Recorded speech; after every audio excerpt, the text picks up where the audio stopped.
Hello students, in our last lecture we have learnt about input and output devices. So today we are going to discuss about processing device. What do you mean by processing device? The devices that are used to process the data. Means जो भी हम computer में data enter करते हैं, feed करते हैं, उसको उसके ऊपर प्रोसेसिंग करके और उसको इंफॉर्मेशन में कन्वर्ट करना मीन्स रिजल्ट्स उसमें से फाइंड आउट करना, उस डिवाइसेस को हम कहते हैं प्रोसेसिंग डिवाइसेस। हमने लास्ट टाइम किया था ना, input then processing then output. जो प्रोसेसिंग पार्ट करता है वो कैलकुलेशन पार्ट, उसको इंफॉर्मेशन में कन्वर्ट करने का जो प्रोसेस होता है, वो जो डिवाइसेस इस काम को करते हैं they are called processing devices. तो हमारे कंप्यूटर में जो मेन प्रोसेसिंग डिवाइस है, मेन प्रोसेसिंग यूनिट है, that is CPU। CPU means central processing unit. ये देखिए, ये आप देखते हैं कैबिनेट देखते हैं ना अपने कंप्यूटर्स के साथ, सो दिस इज़ कॉल्ड CPU। जितने भी पार्ट्स होते हैं कंप्यूटर के, मेन पार्ट्स, वो सब इसी के अंदर फिक्स्ड होते हैं। So some other processing devices are graphic processing unit. Graphic processing unit आपके ग्राफिक्स को मीन्स जितने भी हमारे आपकी इमेजेस हैं, फ़ोटोज़ हैं, एनिमेशंस हैं, उसको प्रोसेस करता है। साउंड कार्ड जो आपके साउंड्स की प्रोसेसिंग करता है, जितने भी उसमें साउंड्स रिकॉर्ड करते हैं या साउंड्स प्रोड्यूस होती हैं। Next is motherboard. मदरबोर्ड एक बहुत बड़ा बोर्ड होता है, आपके CPU में ही फिक्स्ड होता है, और ये सबसे इम्पॉर्टेंट पार्ट है आपके CPU का, बिकॉज इसमें जितने भी सर्किट्स होते हैं, जितने भी चिप्स होते हैं, सब इसी के ऊपर फिट होते हैं। जितने भी आपका रैम है, मेमोरी कार्ड्स हैं, चिप्स हैं, ICs हैं, इसीलिए इसको मदरबोर्ड कहा जाता है, because it is the most important part in the computer. So next comes storage devices.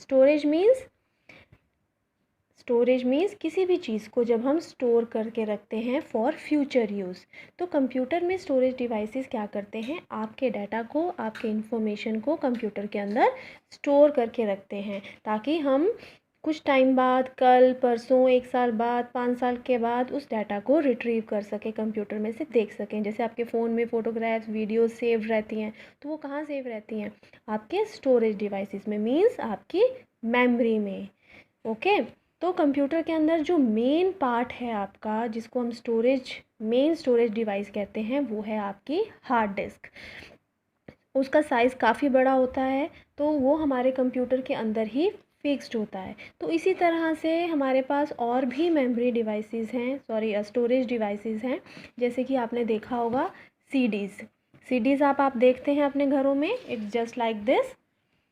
Okay, इसके अंदर आप अपनी वीडियोस, मूवीज़ कुछ भी स्टोर करके रखते हैं, मार्केट में अवेलेबल होती है। इसमें आप अलग से अपना कुछ फाइल, डॉक्यूमेंट्स भी इसमें अपने स्टोर करके रखते हैं। तो इसकी फुल फॉर्म होती है compact disc, CD, compact disc. इसमें भी काफ़ी सारी इन्फॉर्मेशन आपकी स्टोर हो जाती है।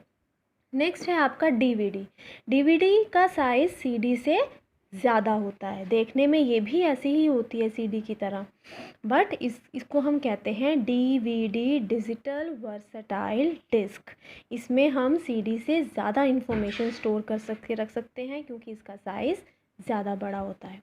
नेक्स्ट कम्स हार्ड डिस्क वही मैंने आपको बताया जिसमें large amount of information stored होती है। 2 तरह की हार्ड डिस्क होती है, एक जो आपकी इंटरनल होती है, इंटरनल ऐसे दिखती है, ये कंप्यूटर के अंदर फिक्स होती है। आपके कंप्यूटर में जो भी डाटा स्टोर होता है इसी हार्ड डिस्क के अंदर स्टोर रहता है। आप कुछ भी कंप्यूटर में टाइप करते हैं, तो एक होता है हार्ड डिस्क जो कंप्यूटर के इंटरनल होता है, और दूसरा है एक्सटर्नल हार्ड डिस्क। देखिए इस तरह से, जैसे आप पेन ड्राइव यूज़ करते हैं, सीडीज़ यूज़ करते हैं, इस तरह से ये भी हार्ड डिस्क अवेलेबल होती हैं। इसको आप एक्सटर्नली पेन ड्राइव की तरह लगा सकते हैं डाटा केबल के साथ, और आप इसमें लार्ज अमाउंट ऑफ डाटा इसमें रख सकते हैं, अपने डॉक्यूमेंट्स, अपनी फाइल्स, मूवीज़, सॉन्ग्स, फोटोग्राफ्स, कुछ भी इसमें स्टोर करके रख सकते हैं। नेक्स्ट इज़ पेन ड्राइव तो आप सब ने देखा ही होगा, जिसको आप पॉकेट में कैरी करके कहीं पे भी लेके जा सकते हैं। It is just like this. इसको सिर्फ कंप्यूटर में इंसर्ट करना होता है, तो इन पेन ड्राइव्स को आप इजीली डाटा इसमें कैरी करके कहीं पर भी लेके जा सकते हैं। इसमें आप रीराइट कर सकते हैं, एक बार डाटा लिख कर उसको डिलीट करके वॉश करके अगेन उसमें न्यू डाटा डाल सकते हैं। So these were storage devices. Next comes softwares. So अभी तक हमने जो भी किया है that were hardware devices, input devices, processing devices, output devices and storage devices, इन सबको हम हार्डवेयर कहते हैं। So now comes software. Software basically क्या है, जो हमने बोला था that can not be touched, means अब जैसे हमारे हार्डवेयर्स हैं, इनसे हमें काम कैसे लेना होगा, तो सॉफ्टवेयर हैं जिनकी हेल्प से हम इन हार्डवेयर से काम लेते हैं। तो basically what are softwares? Softwares are set of instructions. Instructions means किसी को कमांड देना। सपोज आपको स्कूल में टीचर कमांड करती है sit down, stand up, open the door, read the chapter, और घर में आपके मदर पेरेंट आपको कमांड करते हैं brush your teeth, go and take bath, etcetera and etcetera. तो these are instructions. Human being को डायरेक्टली हम इंस्ट्रक्शंस देते हैं, but computer is a machine, it is made up of hardware. So इस hardware से काम लेने के लिए हमको उसे इंस्ट्रक्शंस देनी है। तो अब उसको इंस्ट्रक्शंस हम किसकी हेल्प से देंगे? उसको इंस्ट्रक्शंस हम सॉफ्टवेयर की हेल्प से देंगे। तो हम इस तरह से सॉफ्टवेयर्स बनाते हैं, प्रोग्राम करते हैं, जिसकी हेल्प से हम कंप्यूटर को इंस्ट्रक्शंस दे के उससे काम लेते हैं। अब कंप्यूटर को कैसे पता चलेगा उसने कौन सा काम करना है? ओके, तो उसके लिए हम सॉफ्टवेयर्स क्रिएट करते हैं। तो दो तरह के सॉफ्टवेयर्स होते हैं, system software and application software. System software as the name suggest, system software वो सॉफ्टवेयर्स जो आपके पूरे सिस्टम को चलाते हैं। सिस्टम मीन्स आपके पूरे कंप्यूटर को चलाते हैं। वो सेट ऑफ प्रोग्राम्स, वो सेट ऑफ इंस्ट्रक्शंस जो आपके पूरे कंप्यूटर की वर्किंग को कंट्रोल करते हैं। And application software, application means कोई एक पर्टिकुलर काम के लिए। फॉर एग्जांपल आपको टाइपिंग करनी है, तो टाइपिंग के लिए आपके पास एक सॉफ्टवेयर है दैट इज़ MS वर्ड। आपको सॉन्ग सुनने हैं तो सॉन्ग के लिए आपके पास मीडिया प्लेयर है। ओके, आपको प्रिंट आउट लेना है तो प्रिंट आउट के लिए अलग से आपके पास प्रिंटर का सॉफ्टवेयर है।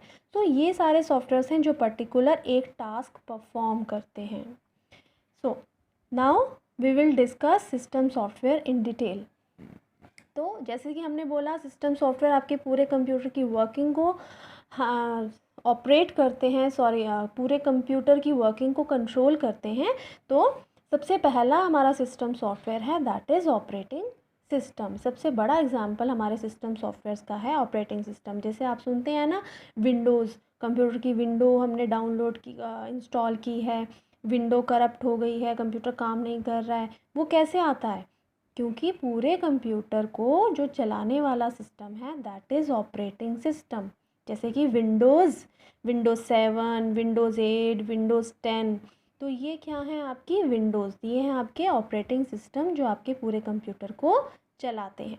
तो ये किस किस को हैंडल करते हैं? आपके इनपुट डिवाइसेस को हैंडल करते हैं, आउटपुट डिवाइसेस को हैंडल करते हैं, स्टोरेज डिवाइसेस को हैंडल करते हैं।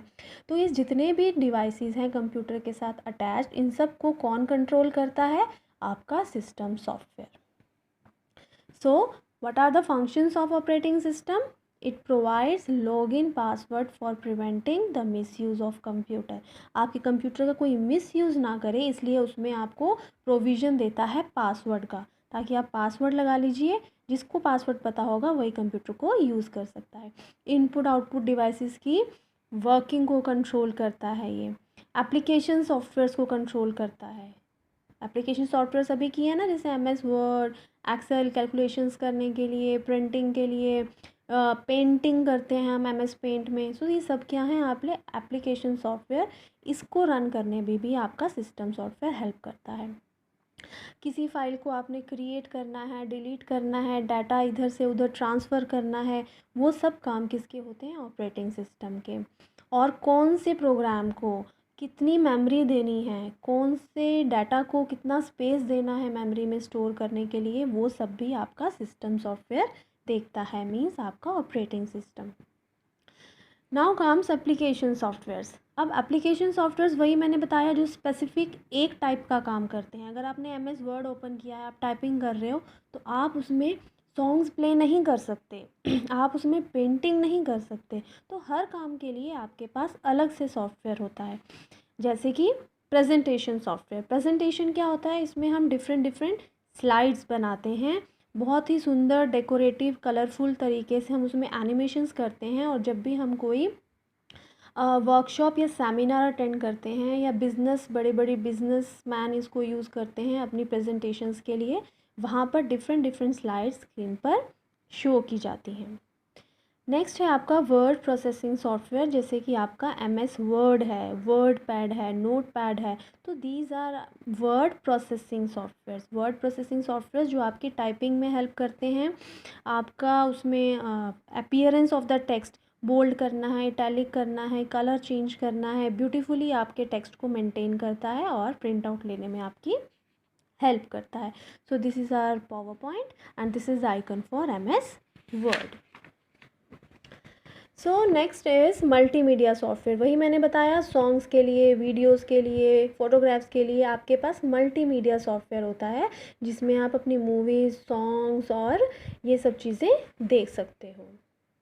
नेक्स्ट है आपका spreadsheet software. Spreadsheet software basically आपकी कैलकुलेशंस के लिए यूज़ होता है। जैसे माइक्रोसॉफ्ट एक्सेल, आपने कुछ प्लस माइनस स्टैटिस्टिक्स के सम्स करने हैं, टेबल क्रिएट करना है, मीन, मीडियन, मोड। जब आप बड़े हो जाओगे तब आपको इन सब कैलकुलेशंस का पता चलेगा। तो बेसिकली ये क्या करता है, कैलकुलेशंस करता है, प्लस माइनस मल्टीप्लाई डिवाइड, इन सब चीज़ों के लिए जो सॉफ्टवेयर यूज़ होता है दैट इज़ स्प्रेडशीट सॉफ्टवेयर, जैसे आपका M S Excel. So these were our application softwares. I hope you have understood the topic. Thank you.